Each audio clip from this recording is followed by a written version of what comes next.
What does your T-shirt say? Oh, let's get where I can read it. As suggested by my daughter-in-law. Please don't confuse your YouTube search or Google search with my physics degree. There you have it. Okay. So I was just grabbing a image. Excellent. And now I can add that.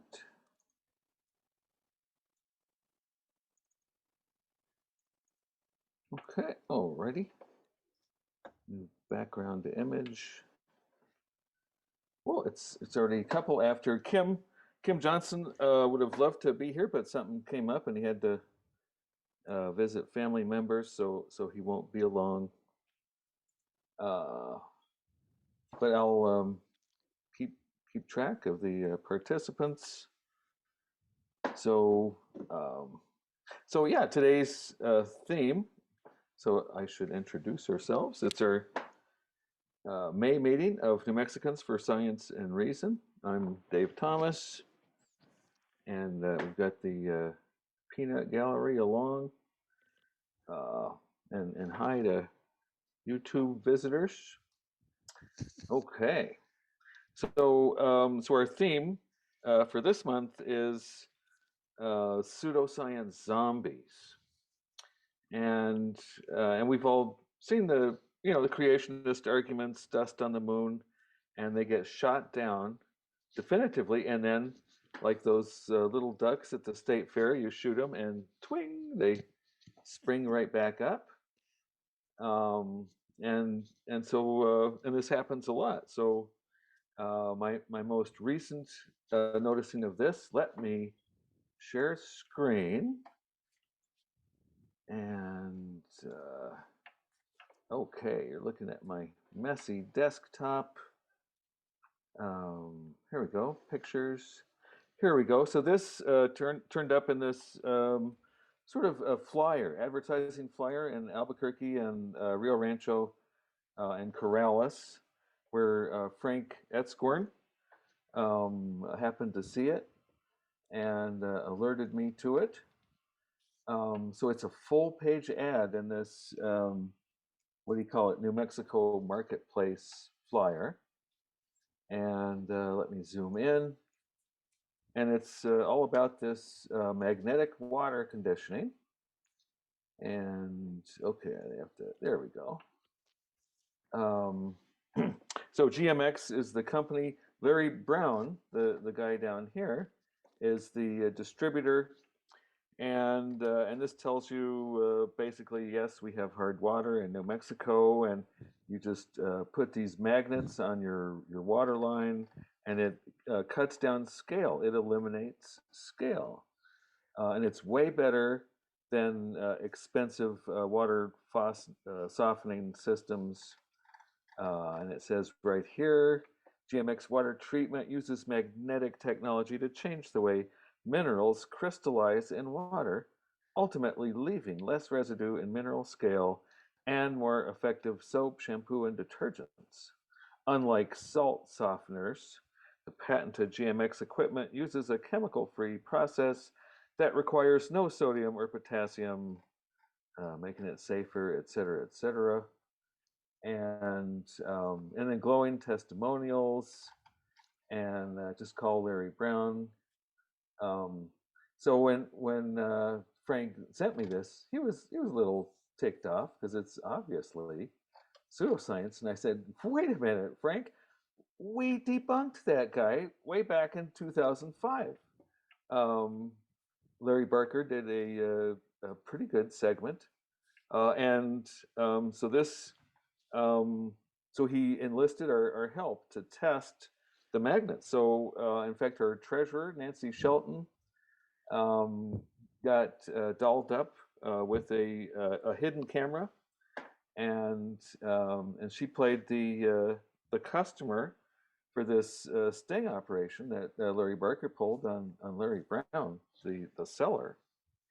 And so pretended to be her nephew, and so we had him come over to the house and show us the GMX. There's Covan, and so once we saw the unit, Nancy decided, yes, let's get it, and we traipsed up to the roof to install it on the air conditioner, and he told us, just how to do it. And as soon as we left, we took the magnet off and took it instead to our pre-prepared mock air conditioners. So all this is explained on our website. Let me switch over to there. So if you go to NMSR.org magnetic HTM, this story has long been there, and it's got a picture of, there's the undercover video that Nancy took, Nancy Shelton. And then basically we made two mock air conditioners, one that had the special magnet, one that didn't. But these were brand new. There was no scale to start with, which was, a nice control experiment. And we bought little the pumps, the water pumps, the blue tubes, the blue material to absorb the water and cool things down. And we put little glass slides in both of them to monitor the events. So without further ado, for the first time basically in 16 years, let's see what Larry Barker found with our help about GMX. So it is called magnetic water conditioners. There's a product being sold in New Mexico these days that seems like magic. It's a magnet that's supposed to solve your hard water problems. It's also supposed to improve your car's gas mileage. People are buying it, and News 13's Larry Barker decided to find out just exactly what they're buying. It's called the GMX Model 400, touted as the money-saving product of the future. Larry, somebody would purchase that to condition hard water, to solve hard water problems, or to condition fuel so that the fuel would burn more completely. The company that makes these magnets and peddles them calls this magnetic science. What do you call it? Magnetic hooey. It's certainly not science. GMX distributor Larry Brown travels New Mexico, touting the advantages of magnetized water conditioning. We control the minerals so that they don't build up on the inside of the pipes or on the inside of the water heaters, so that we keep those working more efficiently and lasting longer. Brown calls it an inexpensive alternative to traditional water softeners. For just $800, you simply attach the special magnet to your pipes and sit back for the amazing results. It gives us a better sheeting action off the shower walls, off the glasses. That's what allows all the soaps and detergents to mix so much more readily and work more efficiently. How does it work? Well, Brown claims the magnets actually change the molecular structure of minerals and condition your water. It is an accepted scientific principle that water passing through magnets will condition the water. Yes, it's accepted by many scientists, and by others it's questioned. Others, like physicists Kim Johnson and Dave Thomas, with New Mexicans for Science and Reason. Have you seen any scientific evidence that these things work the way they say they work? I have seen none. It's clearly pseudoscience. It has the trappings of science, but when you dig into it, there's nothing there. There's no evidence, there's no proof, there's no logic, there's not even a why it works. How did he reach that conclusion? Well, his group put the GMX Model 400 through a series of scientific tests. In this tub is a miniature swamp cooler. Next to it is the same setup with a magnet installed on the water line. The experiment ran for 3 weeks. The scientists weighed, measured, and compared to verify Brown's representations. Did you find that the magnetically treated water reduced molar scale? No, not at all. And although GMX is careful to say they condition water, not soften it, the lab test showed no difference in hardness between the treated sample and the magnetized one. Did the magnetism affect the hardness of the water after 3 weeks? Not a bit. Chemically, they are the same hardness. Based on your research, after 3 weeks, did the magnets change the crystalline structure? Not at all. The magnets did not change the crystalline structure. And Brown's claims for the magnetized devices go beyond water conditioning. He says if you put the GMX 400 on your car's fuel line, it will improve your gas mileage by about 10%. Basically, it breaks down the carbon chains. Bottom line, more oxygen is attracted and it burns with more oxygen, so it burns more completely. And what you can always test is it reduces emissions. How does he know? From personal experience using the product and from many customers applying it and using it over the 11 years. Brown admits he does not have any scientific evidence to support these claims. We decided to try an unscientific spot check. First, we had this truck tested for emissions. Okay, let's put a magnet on it and see if it makes any difference, okay? Okay. After installing the GMX on the fuel line, we drove the truck for about 15 minutes and then had the vehicle retested. But the printout showed no difference. Does it look like the magnet had any effect? I don't think the magnet had any effect. But Brown says he has plenty of satisfied customers. Do you think nationally, internationally recognized scientists would agree that testimonials is proof that something works? They would not agree that it's definitive proof, but they, I believe, would consider it. Margaret Lilly is one customer who says the magnets work, but there's something her glowing testimonial does not say. I was a customer. We bought everything at retail, and then I decided I liked it so well I would become a distributor. That's right. She sells the magnets. And the satisfied customer in this brochure? That's my testimonial.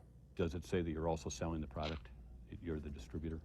It does not say it in the credit. Larry, I had no intent to mislead any customers. While Larry Brown claims there is scientific evidence to support the magnets, he admits there is also research that shows they don't work. If somebody were to present you with evidence that it didn't work, would you stop selling it? No, I would not, because we have such a long history of evidence and proof, not only scientifically, but what is performed in the field. It looks like science, it talks like science, it walks like science, but underneath, it's not science. Larry Barker, KRQE News 13. And a 2-year study by Consumer Reports of a magnetic water conditioner found it was ineffective. If you'd like to know more about New Mexicans for Science and Reason, log on to our website at krqe.com and click on As Seen on KRQE. Alrighty, and that was very nice of Larry Barker and his associate Mark to get that on the YouTube for us. So I should point out there were lots of tests we did that did not make it onto TV. This shows the microscope slides that got just as fouled up after 3 weeks without magnets as with the magnets. So the magnets didn't really cut down on scale at all. We did that hardness test that Larry showed, and there's some of the filming. I think we did that at where was I then? I think at Quasar. Yeah, in Albuquerque. So great fun, but you know, what good did it do? Larry Brown is still back. So so I've been talking with Frank Etzkorn, inventor of the nicotine patch, and so he's going to help us get an ad. So we're going to buy maybe a quarter-page ad in that same magazine, the flyer, the New Mexico Marketplace, and it'll say thinking of buying magnetic water conditioners, stop. Wait until you see Larry Barker's investigative video, and it'll have a link to the YouTube and to our article on NMSR, and maybe people will be discouraged from buying this silly stuff. So that mileage test, that was a little, it was unscientific, as Larry said. 15 hours. I think that would have been an interesting run. But 15 minutes, probably wasn't enough to get the 10% effect, even if it was possible, which it's probably not. But there you have it. Any comments, questions? We got other topics to move on to. Did you say it was $800?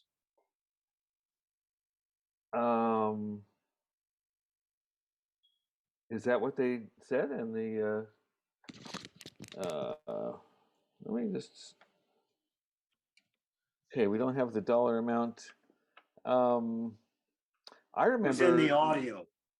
I remember it was $100 for just one magnet.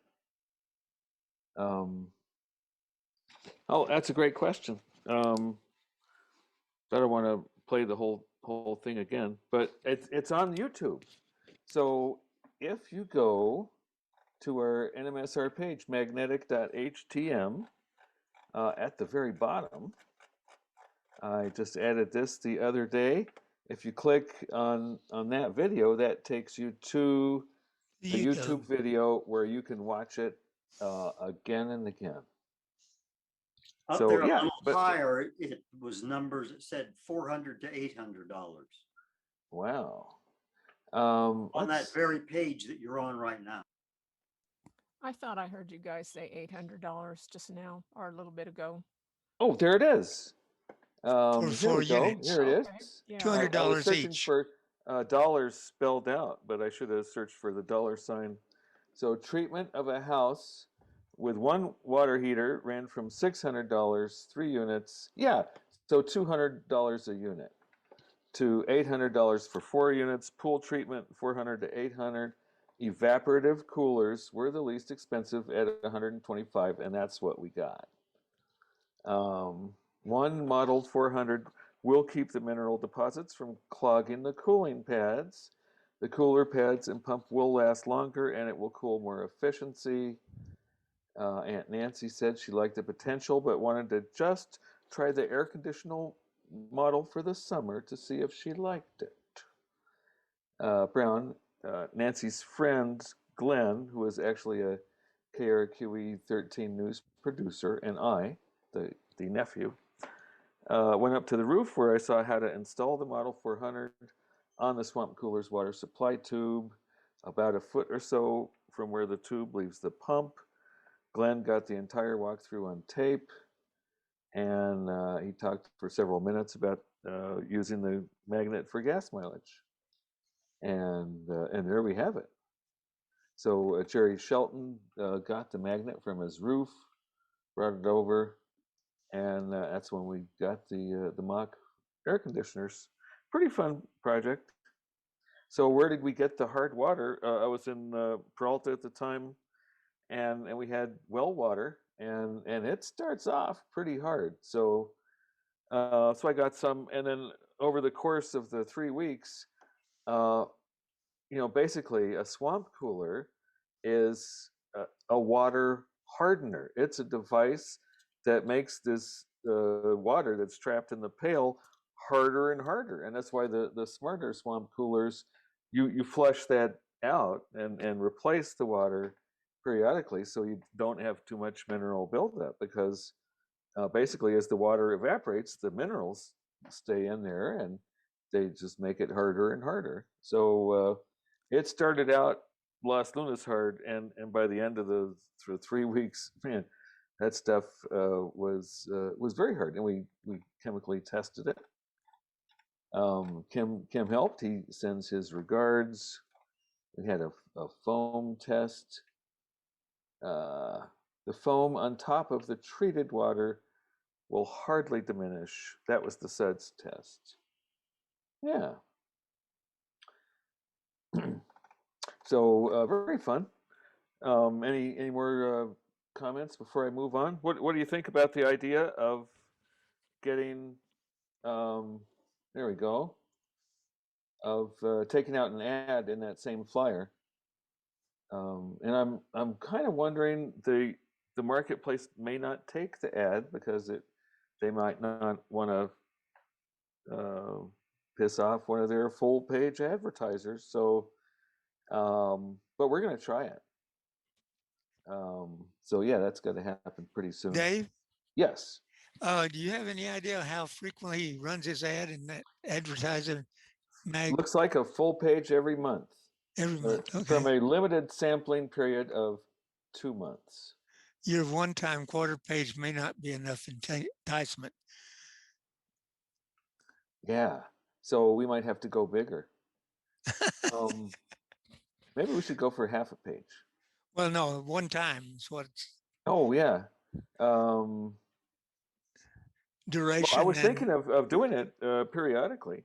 Ah, okay. So, quarter page for 6 months, that might tip the scales in our favor. But yeah, we've got some funds, and then Frank Etzkorn wants to help us too. He's had a long time interest in debunking the paranormal and this and that. This might be a Kim question, but how much buildup on the mesh pads were you measuring? So they got pretty crusty. Yeah. I mean, they had the white calcium scale. Right. I mean, there was no doubt that they were both gunked up.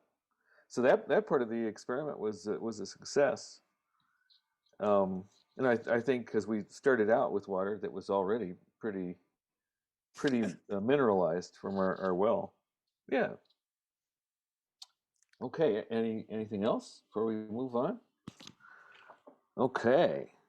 So up next, I've got a clip that has James Randi, and he's going to talk about Uri Geller and Peter Popoff, both of which he put major dents in their operations, and they just came right back.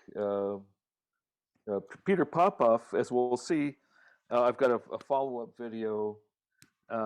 Peter Popoff did disappear for like 11 years, but he's back. He's doing his miracle water cures.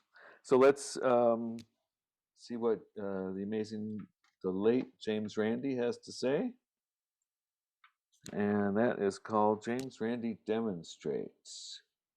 I'm going to put those in names order. There we go. Magical thinking, is a slippery slope. Sometimes it's harmless enough, but other times it's quite dangerous.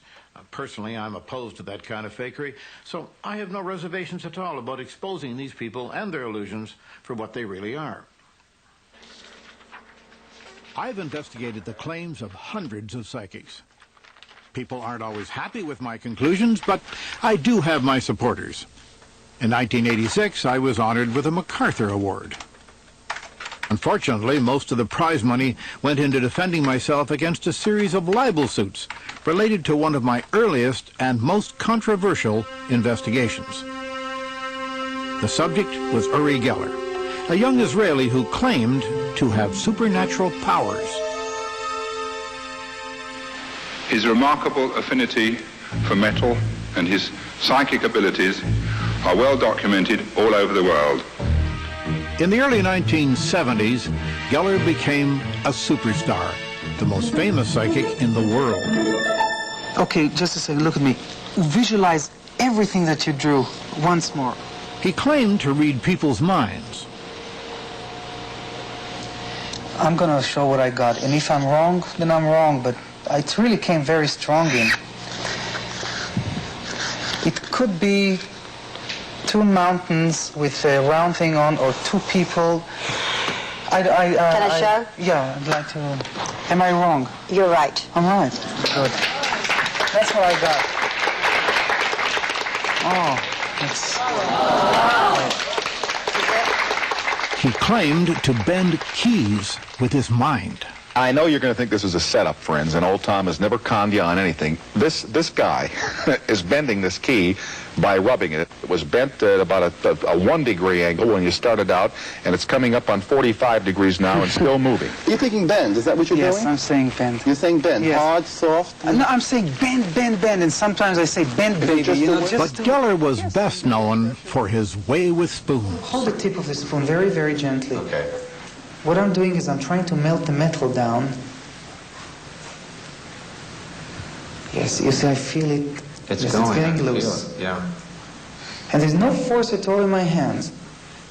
Yes, look what's Like happening. this, there's no force at all. Look, the whole, you see it's The becoming whole like thing's plastic. ready to fall off. And touch it here where I'm stroking it. There is absolutely no... That is eerie. I have a wisdom tooth. If you can see, the metal is beginning to crack here. It's and- breaking. Yeah, you see, And what's- he's just look, doing it's becoming, it's like Look, putty finish it. wax. You see, look, and keep stroking look at it this. here. Look, you see the no, don't. You see the crack is becoming bigger. Yep. I melt the metal down, so How? I want it to bend. I just say bend. Yeah, you melted it. You see? Now wait a minute. Keep stroking your keys more. And people at home, want your watches to start working, or if there is a radio that is broken, want it to start working. Television broken, just wanted all those broken things. Now, What Geller was saying, effectively, was that wanting things could make them so.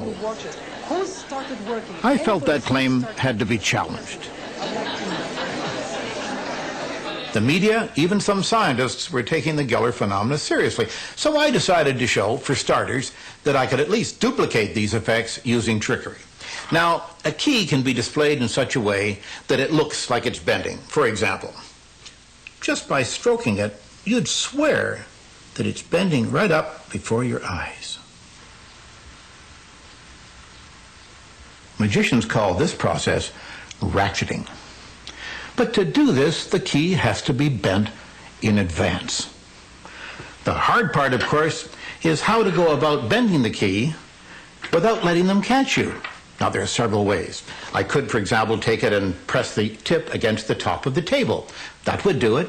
Or, in shifting my chair backwards or forwards, as I just did, I could have taken it and dropped it below the level of the table and pressed the tip on the chair I'm sitting on, which is exactly what I just did. Did I fool you? Mentalists have been duplicating hidden drawings for years. If Mr. Geller had chosen to use trickery, he could have used any of a number of techniques. One favorite involves turning your back and covering your eyes while the drawing is being made. Now, I've always wondered why you would cover your eyes while your back is turned.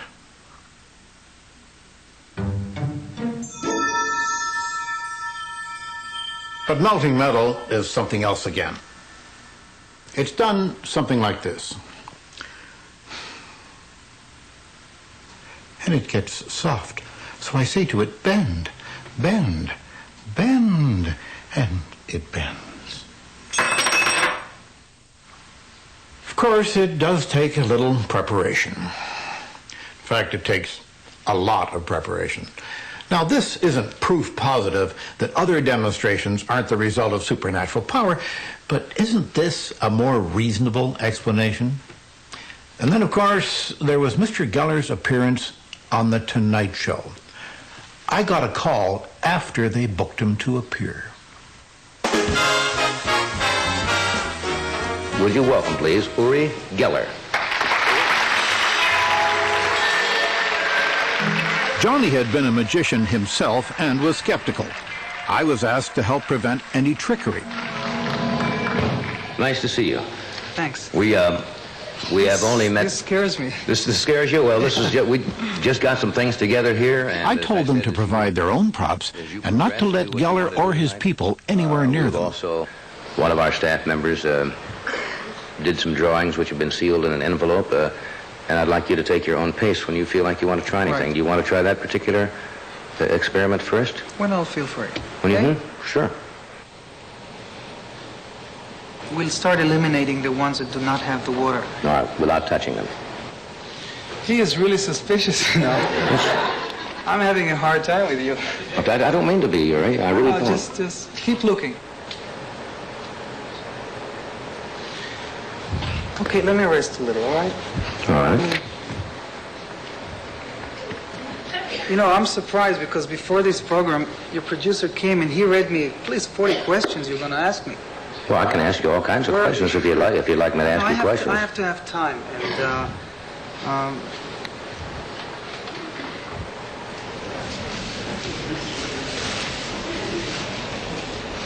George, we are back. Uri was telling me you don't feel what, strong tonight? I don't feel strong. It's not all tonight. Right now I'm feeling being pressed, and then I can't. Well, I'm not trying to press you. I'm really not. No, you're only telling me, well, will you try that or that? Well, I thought that was the idea of no, I'm not trying to put you down. Much to my surprise, the Tonight Show episode didn't have much effect on Uri Geller's career. Neither did the book that I wrote about him. But eventually, his star faded. Why people are so drawn to the irrational is something that has always puzzled me. I want to be, if I can, as sure of the world, the real world around me, as is possible. Now, you can only attain that to a certain degree, but I want the greatest degree of control. I've never involved myself in narcotics of any kind. I don't smoke. I don't drink, because that can easily just fuzz the edges of my rationality, fuzz the edges of my reasoning powers, and I want to be as aware as I possibly can. That means giving up a lot of fantasies that might be comforting in some ways, but I'm willing to give that up in order to live in an actually real world, as close as I can get to it. This message to the world is the season of harvest. During the 1980s, I entered a world that I found filled with fantasy and rife with abuse, the world of faith healing. I developed a special interest in a television evangelist named Peter Popoff. God told me, he said, you smite that cancer with your fist. At the time, Popoff was pulling in nearly $4 million a year, healing people on his miracle crusades. You've got cancer of the stomach? Are you ready for God to burn that cancer out? Here it goes in the mighty. Devil, back off. Back off, devil! Woo. Hallelujah! Hallelujah! You really believe you're healed? Yes. You think your cancers are gone now? Yes, I believe that because God never lies and we stand in His word. Praise the Lord. I tell you, from now on, you're going to have a song of victory in your heart. Amen. To his followers, Popoff seemed to have divine powers. Is it Gould? Alice Gould? He knew their names. Stand up, Alice. As well as the afflictions they'd come to cure. God is touching that thyroid condition right now. God is touching your nerves right now. God is touching your eyes. Just lift up your hands, get ready, here it comes. He also knew the personal details of their You're going to lives. hear good news from Charles before everything is over. I'll tell you, he's going to be completely delivered because of your prayers, because of your faith. Here it comes, complete healing in Jesus' mighty name, right now, right now, right now. Amen. It's all right to praise the Lord. I suspected that Popoff's revelations were other than divine. The radio scanner we brought to the hall picked up a decidedly worldly source. Hello, Petey. Can you hear me? If you can't, you're in trouble. John, is it Popoff was being prompted by his wife through a wireless earpiece. John? Deary Johnson. She'd gotten her information from prayer cards filled out by the faithful before the show began. She wants to get rid of the walker. You want to get rid of this walker, sister? Oh, glory. How long have you been walking on that walker? About 3 years. 3 years. She lives at 1627 10th Street. 1627 10th Street. Is that right? That's right. She has arthritis all over. Burning this arthritis right out of your body. Take a few steps just to make the devil mad. Hallelujah. That's it. Just move around a little bit. There she goes. Just walk with me. Oh, glory to God. She's not going to need that walker anymore. God's just putting new strength, new health, burning that arthritis out of her body. Just keep going. Hallelujah. Hallelujah. I was able to arrange for another broadcast of the Miracle Crusade on The Tonight Show, but this time the wireless prompting was included. In 1987, Peter Popoff declared bankruptcy. Greater is he! Greater is he! The laying on of hands takes on new meaning in the Philippines, where psychic surgeons perform miraculous operations without knives. I investigated this phenomenon, then went on The Tonight Show to demonstrate what I'd learned. Believe me, what you're seeing is strictly special effects. It's sleight of hand and nothing more. And this is the way it looks.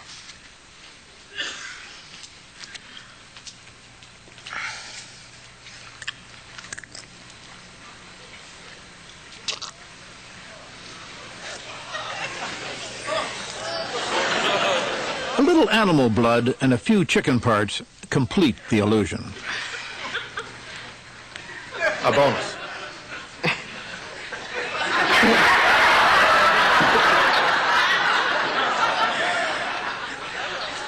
That's a bit better. Just a second. Just 1 second now. Maybe better for you. You don't feel any better?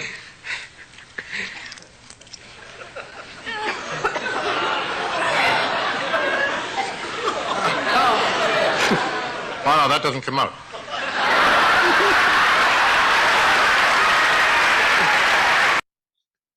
Wow. Well, that was pretty impressive. But remember, our theme is zombie, pseudoscience.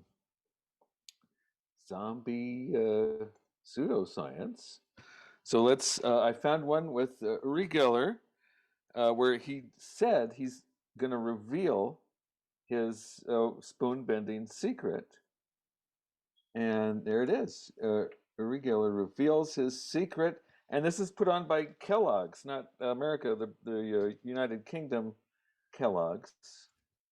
But I'm melting my fingerprint into the metal. Yes, yes, yes. I can feel it. It's happening. Happening. Okay. That's my fingerprint. Can you do that? Hi, I'm Uri Geller. I'm about to teach you something quite extraordinary, amazing. Spoon bending.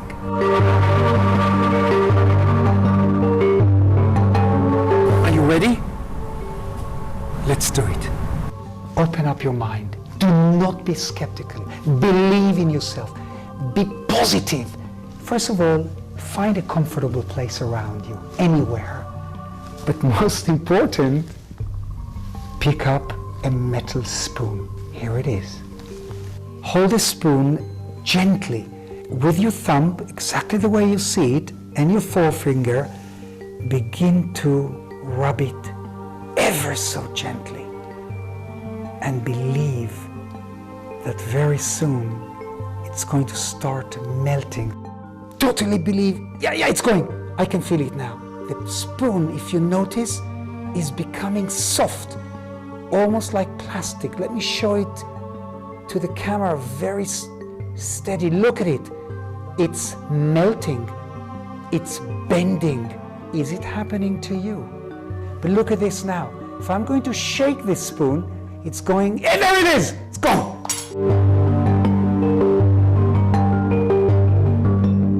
If something amazing happened to you, a phenomenon in your house while I was teaching you how to bend this spoon, please let us know at tweet@Kellogg's UK. Please do it now.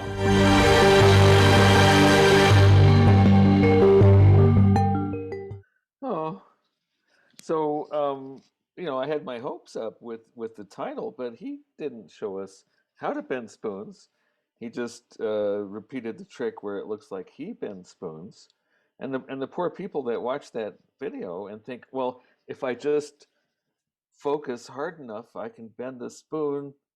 They're going to be terribly disappointed, and he's setting all those people up for failure. I did want to show you Sleights of Mind. This is a neat book that I've ordered, and they had some great pictures. Yes, here's the picture I was looking for. So basically, for the spoon bending trick, before that happens, you bend the two spoons. If you bend them at a right angle, like that spoon's bent at a 90-degree angle, so is this one, and then you hold them like that. This principle of continuity, it's a psychological principle, and people will see that straight spoon. They will see two straight spoons, and then it's a simple matter of just turning the spoon a little bit, and voila, there's the bent spoon. So that's a neat little hint on how to do it. So I have one more Uri Geller video, and this one I'm a little ambiguous about because it's Uri Geller promoting the vaccine and encouraging people to get vaccinated.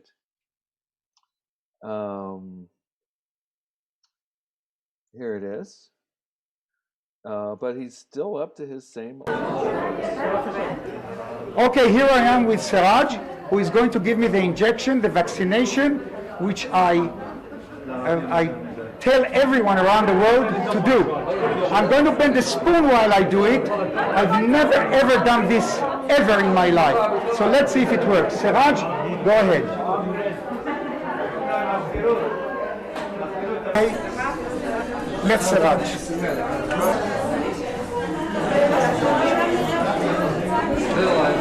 So let's go now. Go.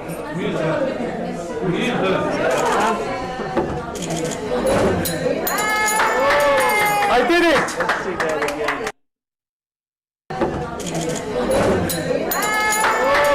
I did it.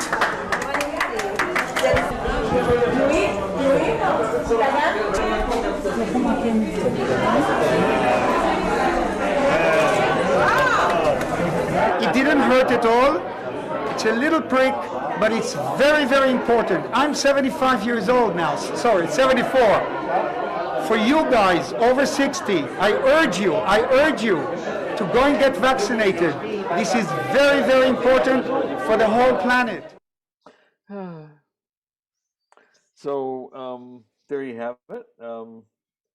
A mixed message, a good message of getting your Fauci ouchie, as my Belen friend calls him. I got my Fauci ouchie, but I don't know. Are the people that doubt the need for getting vaccinated, are they going to be convinced because this guy that apparently has paranormal powers says they should? I just don't know. I'm a little ambivalent. What does everybody think? Let's. Oh, there's something in the chat. All righty. Any comments? So I do have a follow up on Peter Popoff. Anything on Uri Geller first? I think I do want to try that the crossed spoon bending method. Have you ever done that, Bill? I'm very familiar with it. It doesn't really fit in much to my bizarre approach because I do other things. And too many people are doing it anyway. Yeah. Well, but I might point out that also you can, if you're doing it for somebody else or having them do the bending, one thing is that you compare the spoons 2 spoons initially, and they're the same. They fit together. But while the person is doing, the spectator is doing his woo-woo on 1 spoon, you just slightly bend the other spoon, not very much. And now you claim that his spoon is the one that actually bent. Although it, of course, is the other way around. Nice. That was a great explanation. Alrighty, anybody else have anything before we go to Peter Popoff and what he's been up to lately? Oh, okay. Well, let us proceed. And that one is going to be called Peter Popoff, the Miracle Spring Water. Yeah.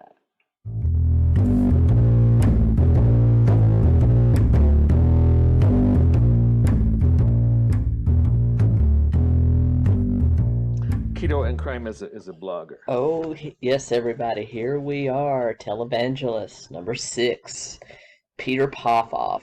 And here you see him performing what can only be described as scam healings. This man has been around for a long time, and unfortunately he's still around. This telecast is from only a couple of years ago, which leads you to believe that a lot of people just want to be duped, I think. It's hard for me to feel sorry for some people because this man has been exposed over and over again. He was first exposed by the fabulous, amazing Randy, who is a magician and illusionist. I mean, he says that most magicians and illusionists, like the amazing Randy, Penn and Teller, they say up front, it's all fake. It's all fake. But they are uniquely poised to be able to spot another BSer. And that's exactly what James Randi did. He actually went undercover with audio detecting devices at some of Popoff's tent revivals and recorded Popoff getting information from his wife that would tell him things about who to call on. He got information about plants in the audience, about who would be playing. And here is his lovely wife who basically participated in that scam and that deception. So that was well known, but yet he still keeps coming back. Recently, he got into trouble with the Food and Drug Administration about selling all healing natural spring waters. These people just don't stop. And Peter Popoff, like Oral Roberts, like Pat Robertson, has been around for years and will probably continue to be around because they're like a fungus that keeps coming back, and we just haven't found an antifungal strong enough to kill them. It's like that bad case of athlete's foot that keeps coming back. And if you want to buy some of his miracle spring water, there you go. Go right ahead. I would advise you not to. If you're going to call this number, unsubscribe from my channel. I'm just saying, because we're all about truth and exposing frauds over here. I have no problem with legitimate people of God. I may not believe in God. I may not believe in religion. But people that are legitimately in the business of caring for others, donating to hospitals, volunteering their time, counseling the sick, counseling those in prison, I'll donate to them. I may not believe in what they propose as the granddaddy in the sky, but I can certainly get behind a real need to help people. But there's a big difference between those people and these hucksters. So let's join in on another Keto and Classic. This is 2018 Tracy telling you about huckster Peter Popoff. Okay, and this... Hey everyone, Keto Comic here. So it is a great little blog, but mostly it's about the old Popoff. So we're going to use the miracle of Zoom technology to get you to the point where she talks about what happened after he was exposed by James Randi, and what happened in the years since. And they offered Popoff the opportunity to come on to refute it. He, of course, refused, and they exposed him again on the Johnny Carson show. And that was in 1986. Peter Popoff said that these were all tools of the devil. They were just out to get him. The devil wanted to close down his ministry. Well, it had its desired effect, and Popoff's ministry declared bankruptcy in 1987. September 87, he declared bankruptcy. He had more than 790 unpaid creditors, though the financial auditors and trustees that handled the bankruptcy said that had more to do with just financial mismanagement than being exposed, because they were saying that even though that kind of cut off a flow of people that believed him, that even if that hadn't happened, eventually he would have gone bankrupt just because the ministry was broke. They had spent the money in a very lavish way. They had property and mansions and, you know, all this stuff that a lot of these televangelists have. And that was why they went bankrupt. The process that James Randi went through just sped that up and also exposed him as being a fraud. Popoff disappeared for about 11 years. No one saw him, but he made a comeback. 1998, late night television. He was back with an infomercial for Miracle Spring Water. This was Miracle Spring Water from a golden spring in Russia that was said to have properties of healing and protection. He even went so far as to say that people that were exposed to Chernobyl, the ones that had drank from the spring, were not affected by the nuclear fallout. And people believed this, and he sold them little metal containers of this water for love gifts of no less than $100. So $100 for a little bottle of spring water that he said was blessed, and if they would drink it, whatever need they had on their heart or their mind at that time would be healed. And people believed him and started sending him thousands of dollars for this, until a former staffer that had been fired, and I know that's kind of skeptical, but she actually came forward and admitted that this water came from Costco, that she was actually one of the ones that went and bought cases of just the Nestle Pure Life water, spring water, and bottled in California, and would bring it back. They would open the bottles, pour them into smaller containers, and send them out to the faithful for money gifts. Now, take it what you will. She was fired, so she could have had a vendetta, but suffice it to say, he's up to his shenanigans again, and he's still around. I mean, he's 76 years old. You still, if you're flipping through late night actual television, like here in the RV, we have an air antenna that we can watch local stations, and sometimes just flipping through late at night, I'll see Peter Popoff still doing his thing, still hawking his miracle water. And it's amazing to me how any other kind of fraudster can be exposed for what they are, but yet these televangelists, these faith healers, who to me are doing the greatest amount of harm to people, getting them to believe that they're healed when they're not, perhaps influencing them not to take medicine that they need, guilting people out of their last dollar. They're like a weeble, you know, a weeble that wobbles but they don't fall down. The toys that you can knock down, do all kinds of stuff with, and they'll never stay down. They're like those. They're the never-ending weeble. You can't get rid of them, and it's just amazing to me how they still flourish, even though they've been exposed many, many times. But anyway, guys, that's the story of Peter Popoff. It's short and sweet. Beware of these fraudsters, these tricksters. And I'll be back real soon with another scandalous true crime story. And thanks so much. Like, comment, share, subscribe. Be sure you're listening to my new podcast, Thought Crimes. Alrighty. I know you'll enjoy it. And that's Keto Crime. What I'll do is when we have the YouTube of this go online, I'll put the link to Keto's blog there. Yeah. So any comments on Popoff before we move on to our last topic? Alrighty. Well, don't all clobber me at once. But yeah, that at least, you know, Peter Popoff had a hiatus where he was clobbered for 11 years, but he's been back for more than 20. I have not seen him on the late night TV, but we actually got TV with a signal, not just through Netflix. So we have that opportunity now, way down in Socorro. Alrighty. Oh, by the way, Jim Yes. Baker has been, put down once. He's bobbed up again. He also is immortal. That's a great example. But he's not with Tammy Faye Baker anymore. No, she don't. She saw the light.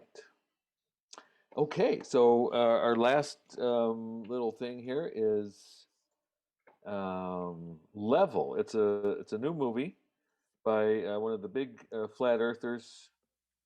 Restart. Here we go.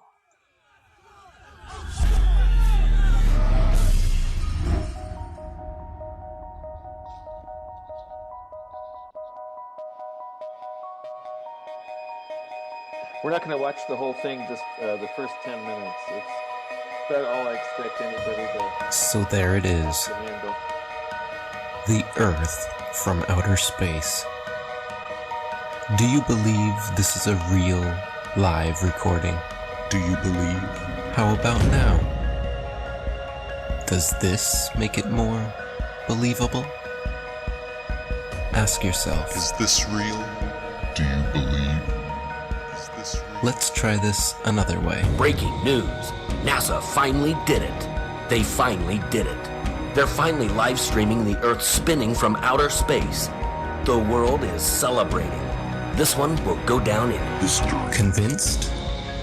Well, if you didn't fall for that, then why would you fall for this? Maybe you just never paid attention. When you do pay attention, you start to notice things. Are you paying attention?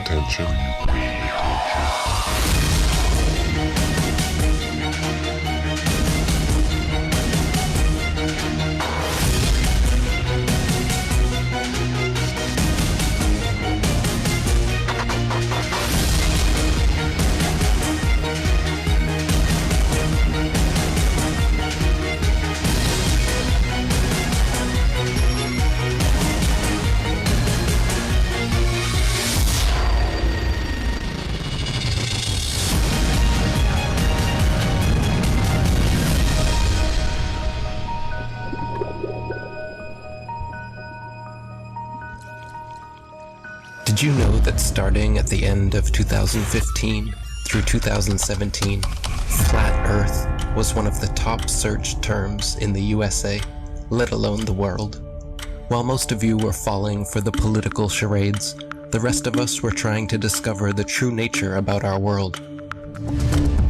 My name is ODD TV. I'm a local rapper here in Denver, Colorado. I just want you to know the truth, so please don't shoot the messenger. It's a bitch, but this is how it is when you live. I've been rapping for 20 years. Just like anyone else, when you're a kid and you're really into music, you're into making music, every kid looks in that mirror and fantasizes about being famous. And because I like to make my own music, I just decided, screw it. I'm gonna make a YouTube channel and start talking in videos. There has never been one experiment that proves that the Earth is in motion. When you try to find the curvature of the Earth, it's nowhere to be found. Unless you're looking at footage from GoPro cameras that have fisheye lenses, Hollywood movies, or NASA propaganda. Started making the videos in 2014, early 2015. Started getting noticed. You're living in a world where there's fake people faking events on TV in order to move agendas forward. With the Earth being flat, I couldn't just sit around and do nothing.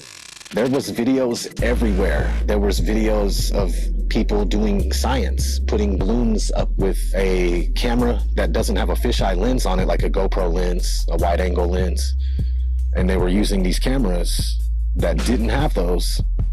The horizon rose to eye level, which would be impossible on a ball that would be falling away from you as you rose up.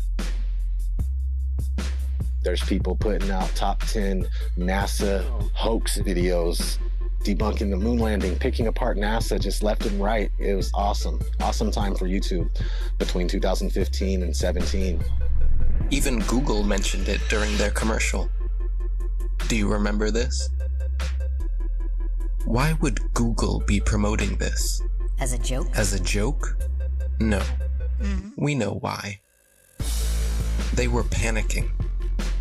Panicking because the platform they purchased 10 years ago was collapsing with truth. The powers that be would not allow that. As we want to provide users with authoritative, trustworthy information. I'm sorry to cut you off. I only have a minute and a half, and I don't really need to hear what you're trying to provide. I want to know how you're dealing with all these conspiracy theorists on your platform. So the first way is by demoting low-quality content and promoting more authoritative content, and the second is by providing more transparency for users. So we're introducing boxes that provide factual information at the top of results that have shown themselves to turn up a lot of information that is counterfactual, such as searching for the Earth is flat on YouTube, where you see a lot of... Your response is to put a box saying, nope, the Earth is not flat. Correct. Okay. So instead of deleting all of the millions of videos we have made, they simply decided to bring in their puppets to reiterate the agenda at stake. We are already sufficiently motivated to invest the necessary resources and people in addressing this threat.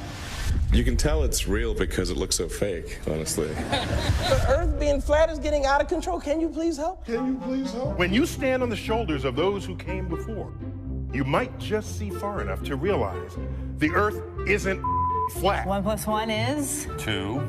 What color is the sky? Blue. And the Earth is? Round. Just like it is here. This float celebrates flat Earth theory that is spreading ironically around the world and its possible roundness. Spinning. Now they are talking about it. They want you to search for it, because they already changed their algorithm to be set up in their favor. What is this trash? None of this tells you our side of the story. These are all videos they put together, so you can watch and learn nothing. Nothing that any of us would show you. Like here, have you ever seen a time lapse of the sun? Does it look like the Earth is rotating backwards and the sun is still? Or does it look like our sun is simply moving across our sky, traveling away from your perspective? Again, but with some inversion. You can clearly see the sun, not only decreasing its size, but heading towards its next destination with a slight turn before it disappears from your line of sight.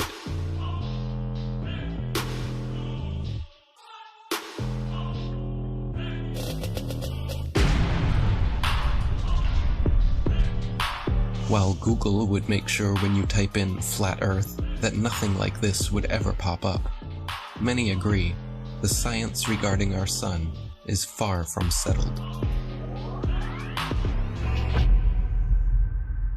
We're told that the sun is a massive ball of burning gas 93 million miles away. But if that were true, then all the light that arrives here would be parallel because it's so far away. And it has to be parallel because one of the most often cited supposed globe proofs is Eratosthenes' experiment between Alexandria and Syene, by which he calculated the size of the Earth.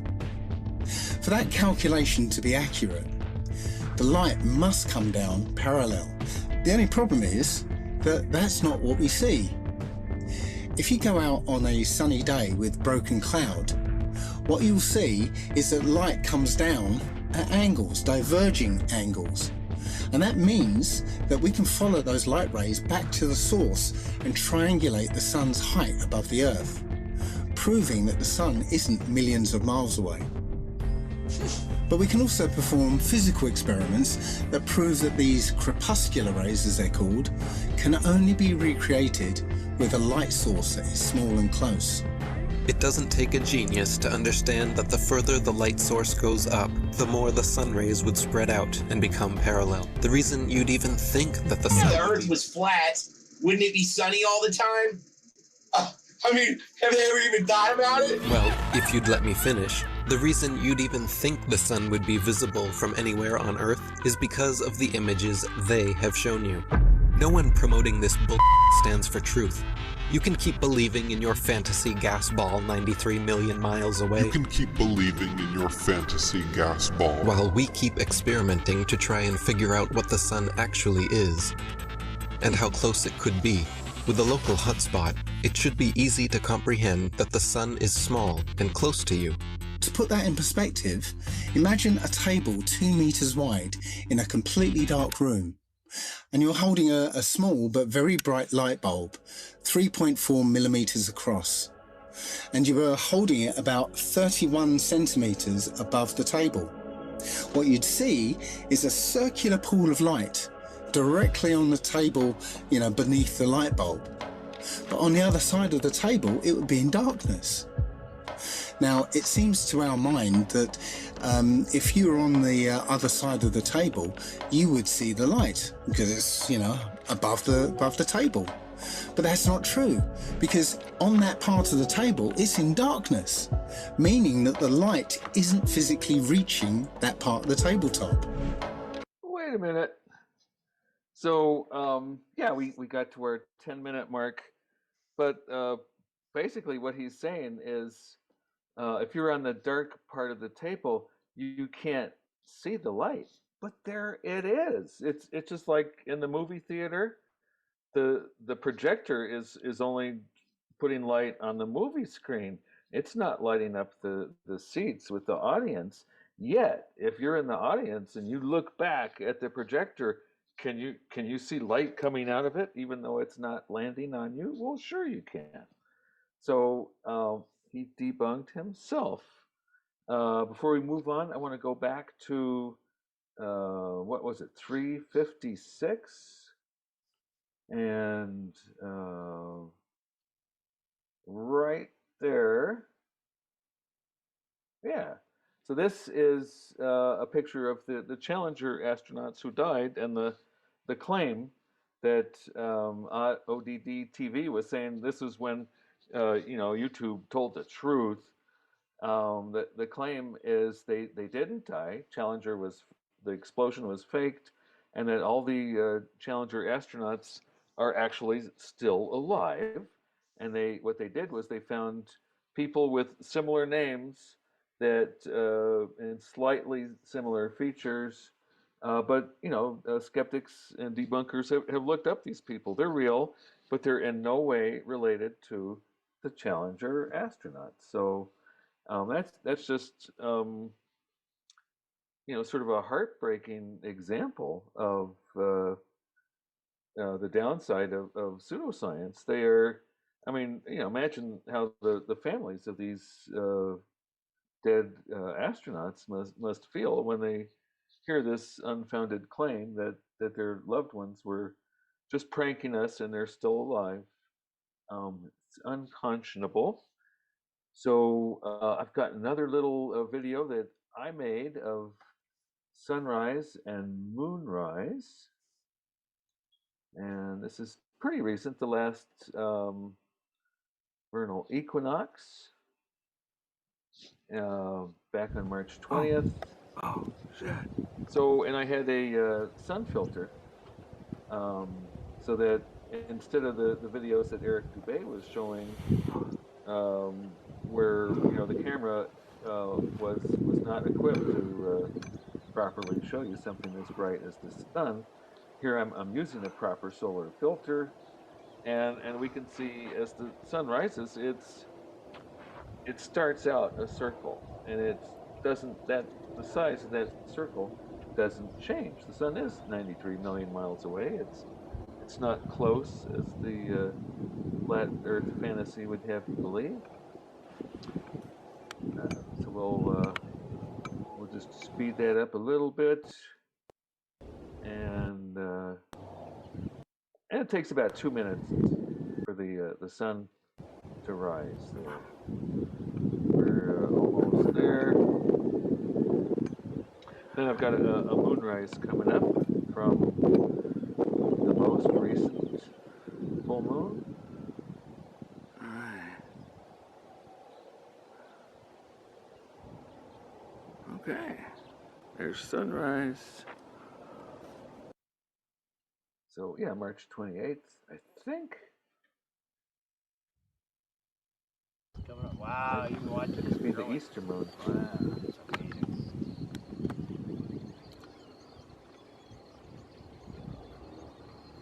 So it's having a little trouble getting focused. Right. I try this every month. It would be a crazy thing to marvel at back before science. And oh yeah. Oh, and it's so big when it's on the horizon. Right.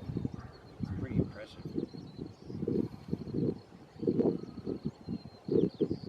Also very orangey right now. Right. So when I was a kid, I used to eat these chewable vitamin C's every day. It was like a thing. Yeah. It just switched over to the moon from the hills. Oh. It automatically did it? Yep. That's so cool. Yeah, the automatic exposure so setting. I used to eat, Once enough of the moon came up, it said, "Oh, let's focus on that big Yeah, I tell my mom that. 10 Looks color like a vitamin thing." C. It still has a contour of the horizon, though. Oh yeah, you bet. Bumpy here and bumpy there. That hasn't changed. Yeah, and in fact, in the so next fast. couple weeks, I'm Takes launching- about 2 minutes. I guess you really get to see the speed of the launching an expedition to the horizon. It's pretty impressive. I've identified some of these hills. We're gonna go check them out. So it helps a lot. It can with a solar filter, Yeah, that does help too. but boy, that's all you see is the sun. Man, it is significantly larger on the horizon too. Yeah. Or larger seeming. It just looks so much bigger Yeah. when you have like a frame of reference. Actually, right now it's smaller because it's the radius of the Earth further away, and at midnight, it's actually closer, even though it looks smaller.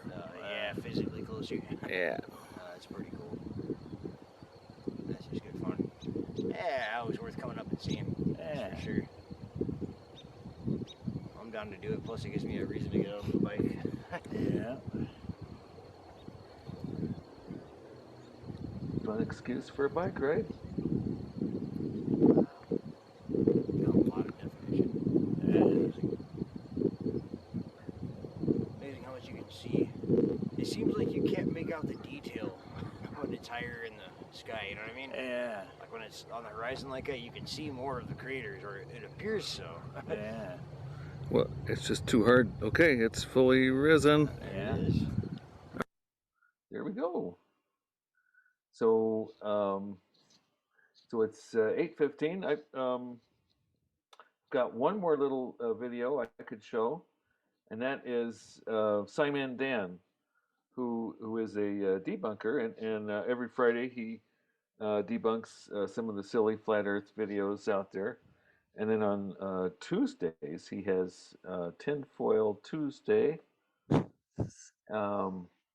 But I thought we'd see just a couple minutes of that. So it's a half-hour video. He's going to have 3 of them, but we'll just watch a couple of the debunks. Oh, and before we do that, I want to show you my train picture.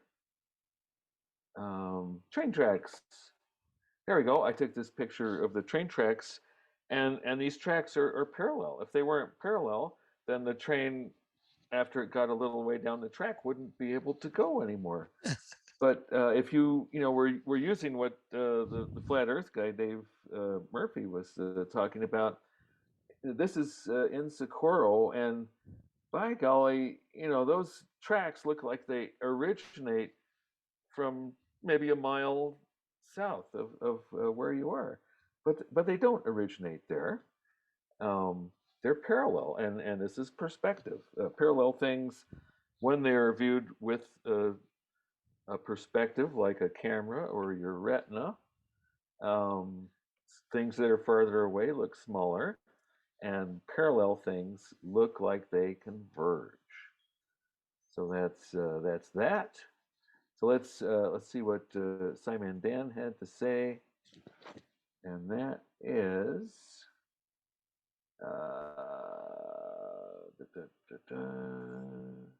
Taking apart a flat Earth documentary. Taking apart a flat Earth. Oh, and then there is a flat earther out there who is considered the modern day father of the movement. He has amassed quite a following, and most flat earthers will at least give some credit for this person for introducing them to the flat earth community.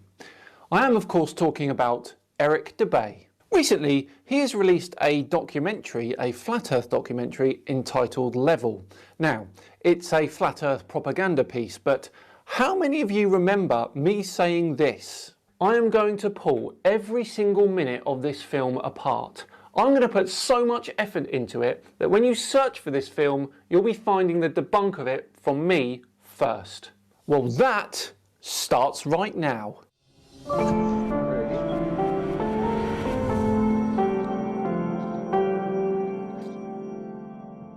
then we're going to skip along a little bit. There's an ad for some stuff. Okay, here we go. Right, back to today's video and one Eric Dubay. So Eric has released a 1 hour long documentary on Flat Earth, which means it's now my job to debunk every single last little piece of it. I warn you now, I'm going to be very thorough, so this entire debunk will likely be spread over 3 separate videos. Make no mistake, this will likely be my most comprehensive debunking ever. So without further ado, let's get started, shall we? So we'll just sort of fast forward through these parts because we just saw those. From the ISS live feed, it shows Earth spinning in space. As we know, the spin is only 15 degrees per hour. If you're waiting for Bob here, by the way, my apologies, I'm trying to withdraw from using him. It's Bob Nodal, who 15 degree per hour drift. As you can see, it's proving difficult. Thanks, Bob. The point is, this rotational speed is very slow, twice as slow as the hour hand on a clock. You can see it spinning, just not very quickly. Convinced? Well, if you didn't fall for that, then why would you fall for this? Maybe you just never paid attention. So that little dial that they're highlighting there is the altitude in kilometers. Not really sure why they're highlighting it though. When you do pay attention, you start to notice things. Are you paying attention? This is likely a fisheye lens. No one's claiming that it's not. But crucially, we're not claiming that this is solid evidence for curvature. It's just a camera that SpaceX uses to show the outside of a rocket.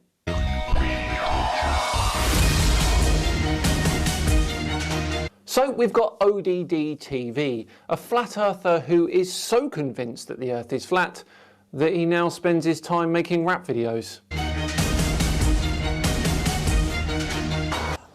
I would get out, weigh my glass, drink most of it, that's your leaving a little bit at the bottom. That's Dave Murphy. He drinks urine. Ah, Flat Earth millionaire. He owes me $200,000. Don't know Santos Bonucci. Or that dude. Ah, there's the big name drop.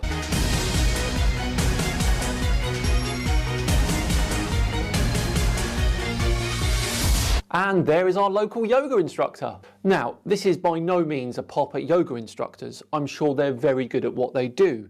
My point is here that they aren't qualified scientists.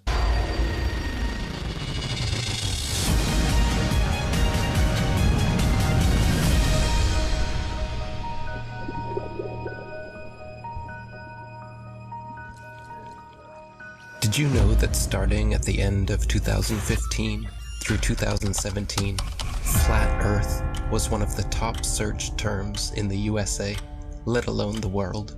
And did you also know that from 2017 to the present, it has become almost irrelevant?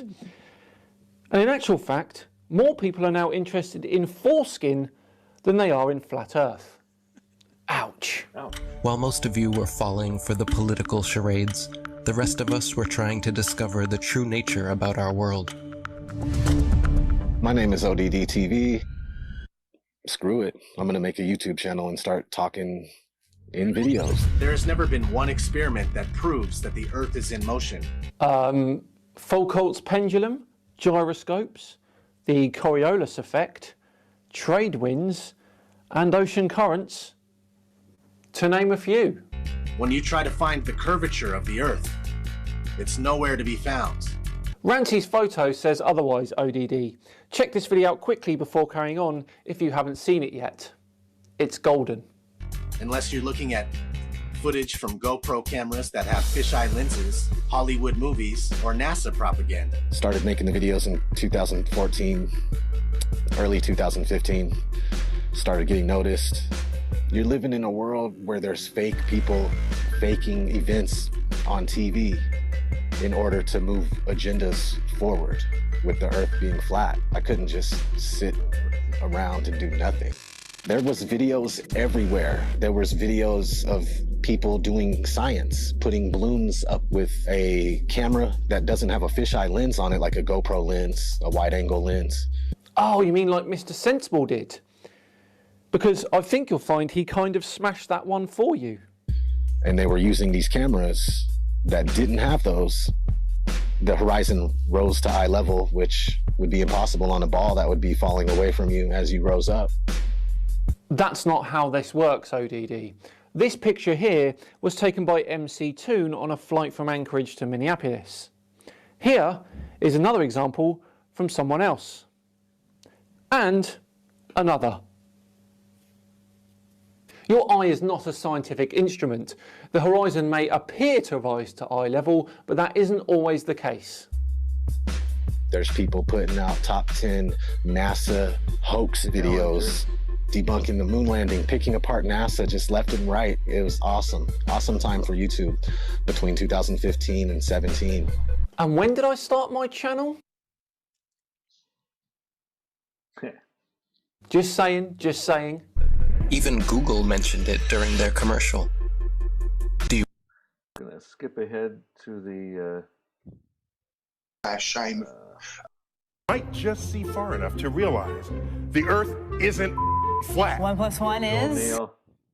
It. This means we could then take that fact that people are doubting it and turn it into a joke, because the world being a sphere is in keeping with other facts like the sky is blue. Yep. Oh yeah, this is the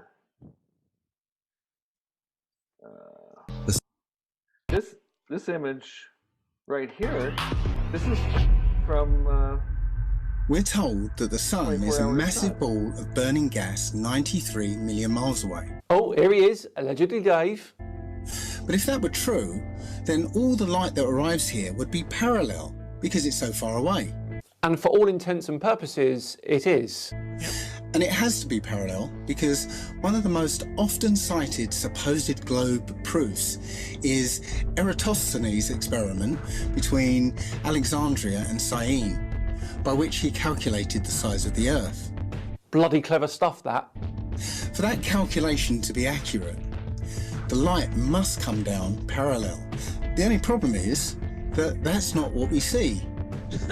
If you go out on a sunny day with broken cloud, what you'll see is that light comes down at angles, diverging angles. That is purely because of the perspective of the viewer. Look at these train tracks. Now, we know that these train tracks are parallel, otherwise the trains won't be able to travel on them. Yet they appear to be diverging still from the viewer's perspective. We know that those tracks don't come together at the horizon.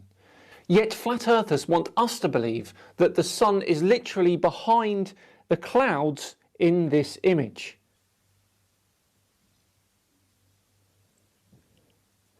Watch out, lady, there's a giant ball of nuclear reactor right outside that window.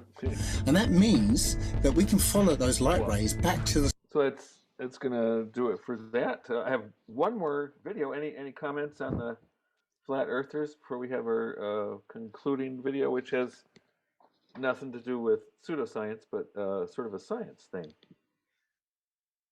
I wonder I spent 6 months in Copenhagen, essentially, outskirts of Copenhagen. And what struck me was in the fall and winter. What struck me is what happened when you had a full moon. They're 50 some odd degrees north latitude. And the full moon was so high in the sky. I've never seen it that high in the sky before that visit to Copenhagen. How do they explain that? On the other hand, the sun was, down below the horizon, but a little bit of the day.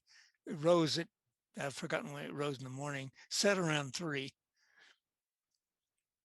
Yeah, I had a moment when I was in Vancouver in the summer, and we were, sipping wine on the porch, at 10:30 at night, and it was still just a little bit after sunset. Yeah, that's about the same latitude. Yeah, and I had, calculated length of day as a function of latitude and time of year, so I wasn't surprised, but impressed I was. Yeah. And so, yeah, one of the videos where they, in the movie, where they were trying to argue that the sun is sort of doesn't set behind the horizon, but sort of goes sideways until you can't see it. One of Except those at the videos equinox. was from the Arctic or the Antarctic during their 24-hour sun, where in fact the sun doesn't set because you're above the Right. Arctic Circle in the right season. And it occurred to me there's a challenge you might make to them if you're in communication, and that's for them to set up an expedition, take their favorite camera. I've forgotten which camera that is. The but P9000. Yeah, P900 maybe. Take that, build a bunch of platforms that would go on a tripod for each camera, deploy their community along or very near a meridian of longitude, which you can do, say, around our latitude, going south, our longitude, going south into northern Mexico and north, up pretty close to the 49 degrees, and have them set up their cameras, calibrate and everything to take a photograph straight up. That's the center of focus, straight up. And they'll have a platform they can level with spirit levels and a plumb line to show up and down, just to make sure. And then have them photograph the night sky or photograph the sun at the same time, more or less, which they can synchronize by radio, telephones. And they should be surprised at what they get. And if they got some extra bucks, head south at our longitude. You have to go much farther east to get into South America, but they could do the same thing, getting from North America to South America. And they would be very surprised at the night sky, the sun, the moon, all at the same time. It might flat upset their earthers, apple cart. Yeah, one of their points is that the Earth can't be spinning at 1,000 miles per hour at the equator and moving through around the sun at 66,000 miles per hour and moving through the Milky Way at 500,000 miles per hour, and all these motions, we'd feel it. You can't just not feel it. But I'm just trying to remember. I got distracted a little bit.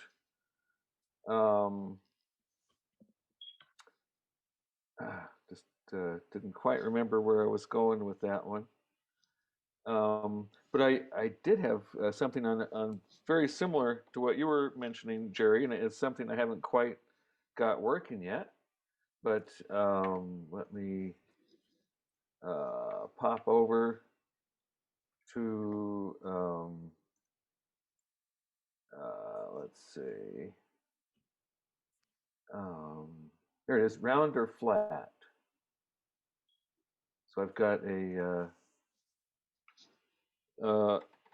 basically the purpose of the experiment, you log in, and it's for people that are going to measure the elevation of the sun on the same day at the same time, like solar noon on the spring equinox.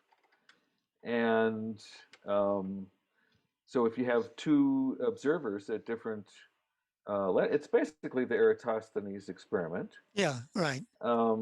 But what I need to get off my butt and finish doing is add the script. I've already got a database of all the major cities in the world, and so when this thing is working, you'll be able to put in Albuquerque and find out cities that are in your same longitude, within a little bit of plus or minus error. And the idea is to get somebody like Simon Dan with a large audience to promote this, and to get lots of people all over the world to form pairs. You wouldn't have to actually know your pair neighbor. There's a well, for Albuquerque, it's Saskatoon in Saskatchewan, Canada. That's a really great location, right along the same longitude. And in fact, UNM did an experiment with them where they both measured. But the nice thing that I'm going to try here is that you don't have to assume that the Earth is a sphere. You can make these measurements from the two cities, and there's one calculation for, well, if the Earth is a sphere, we can find the radius. But there's a different calculation where you assume that those angles are because the sun is, there it is, right there, close and local. And what you calculate there is the height of the sun. There's the math. So basically, we'll get, I'm hoping to get dozens of pairs worldwide. And when you plot what did all the pairs get for radius of the Earth, it's going to be around 4,000 miles. When you plot what did the pairs get for the height of the sun, it's going to go all over, because the Earth is round. Yeah, exactly. And that calculation is it's basically assuming an infinite radius for Earth, and it's just not going to work. So, but I still have to work on that. But in the meantime, I'm using this website for all sorts of interactive things. But if they don't do it themselves, it's going to be a conspiracy. Yeah, and in fact, challenge them to do it themselves. So part of the video, we came up with a neat method. This is what the young kid that's going to cycle up here. Basically, we're going to have a video describing how to create your apparatus to measure the elevation of the sun. And basically, instead of the UNM people, they had this big stick that was like 3 meters tall, and it was waving back and forth, and the shadow was going all over. It was hard. You don't want something that tall. Like a meter is plenty good.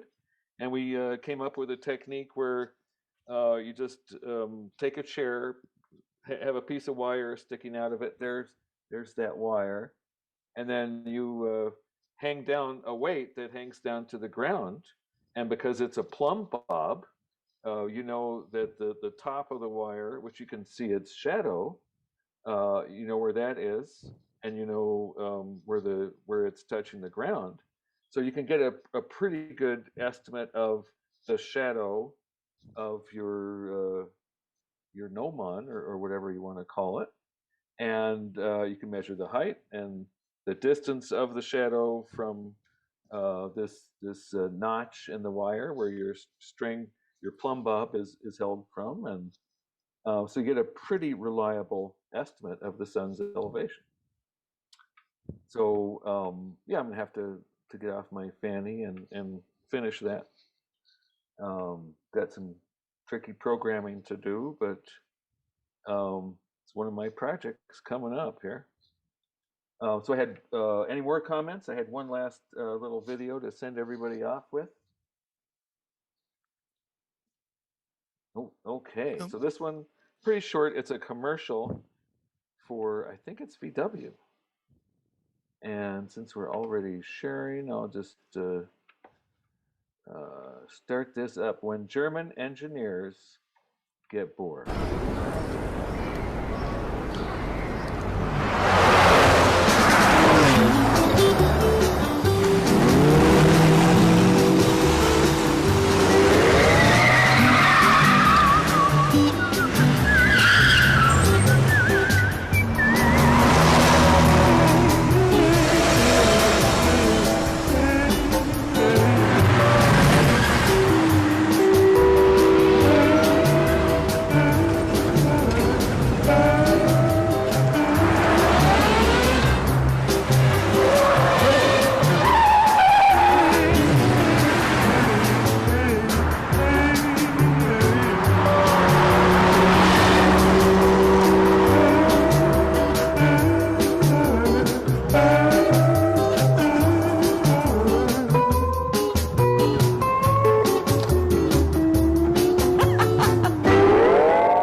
Vi började med att kapa isär en liten bil.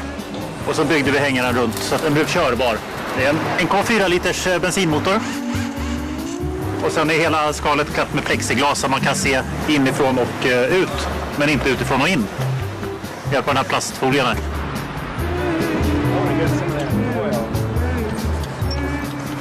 Det är lite trångt, men när man sitter så sitter man bra. Vi kör nu. Det är en bra linje. Vi håller linjen. Han som sitter och kör här, Björn, han pratar med mig som sitter och kör bilen. Jag pratar i min mikrofon och jag hör Lasse i mina lurar. Och då pratar vi om hur vi får till det här för att kunna hålla räta linjer. För det är inte lätt att backa så här snabbt så här långa sträckor. Tricket med detta, det är att när jag kör hjälper jag till att svänga lite grann först. Så han känner att där kommer svängen, då följer han mig. Vänster. Räta upp. Räta upp. Så det bygger på tillit och harmoni kan man säga. Hur fort det går, det kan jag inte riktigt säga, men det går fort.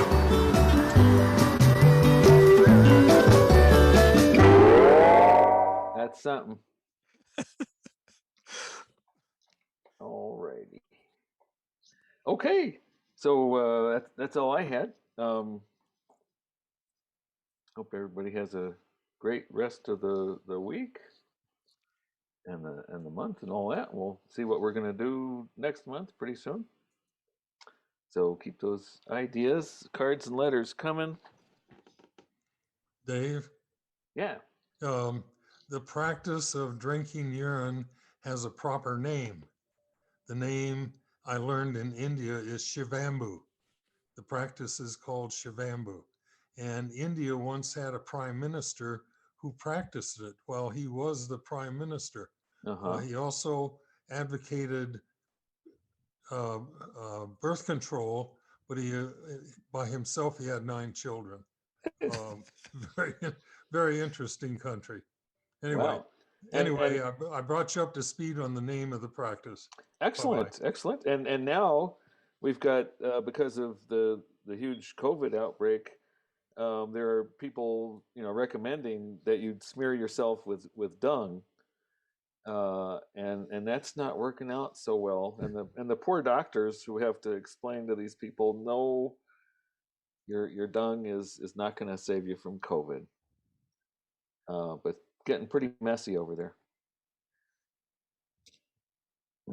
Okay. Well, have a great rest of the evening, everybody, and keep those cards and letters coming. All righty. Take care.